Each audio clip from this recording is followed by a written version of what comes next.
membuat catatan kita tadi disampaikan juga oleh Pak Tandren dalam suatu injury time pemerintahan, jadi jangan sampai ada kesan Amin dalam MotoGP 2024 mau dibantu. Nah, beliau alasannya kemarin ada temuan KPK sehingga tidak bisa hosting. Loh, kementerian dan daerah kan sama juga entitas pemerintahan. Kalau karena kementerian tidak bisa kemudian dioper ke daerah, apa daerah boleh? Sama, tidak boleh juga gitu kan. Cuma kan teknis itu. Yang bayar hosting fee-nya itu ya silahkan MGPA. Tapi dana promosi Wonderful Indonesia itu silahkan dikoordinasikan dengan MGPA, selesai itu. Jadi kalaupun Kementerian Pariwisata tidak boleh membayar hosting fee, kok biaya beriklan itu ya dia serahkan ke ITDC, wabil khusus dalam hal ini adalah MGPA. Kan dananya tinggal dana berpromosi itu aneh. Selesai masalah. Seperti 2-3 tahun awal ini ya gitu. Jadi begitu tidak boleh menurut KPK terus dioper ke daerah, enggak bisa begitu.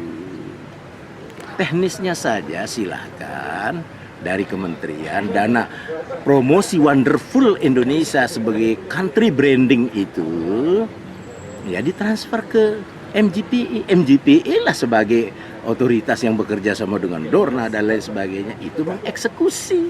Itu kan entitas bisnis memang MGPA itu. Kali ini kan keadaan daerah sudah disampaikan oleh gubernur. Mungkin tahun depan mungkin bisa.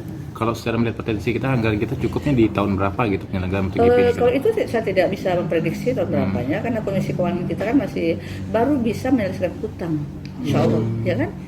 Insya Allah tahun ini daerah sudah bisa menyelesaikan hutang-hutangnya sehingga mungkin tahun depan sudah sedikit agak lemah.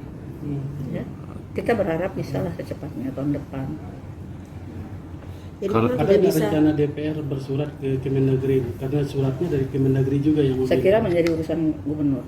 Kita tidak perlu campur. Yang ditujukan suratnya kepada Pak Gubernur tentu yang jawabnya gubernur.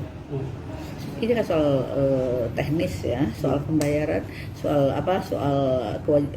permintaan untuk ikut berkontribusi. Jadi bukan urusan DPR. Tapi bukan karena kita tidak mampu ya, termampu tapi ada kebutuhan lain. Ya, ukuran mampu dan tidak itu kan sangat subjektif ya dan relatif.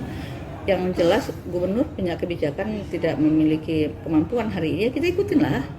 Ya, saya kira tidak bisa berbeda antara DPR dengan gubernur karena yang paling tahu kondisi keuangan adalah mereka. Sejak kebijakan politik anggaran dari DPR, tapi soal penggunaan keuangan kan yang paling tahu eksekutif, teknis. PPR anggota 22 Dr. Rayhan Anwar SE PPR anggota 25 Ahmad Dahlan Esos ABNR anggota Dewan Perwakilan Rakyat Daerah Provinsi Nusa Tenggara. Telah dibacakan surat keputusan Ketua DPRD sementara Provinsi Nusa Tenggara Barat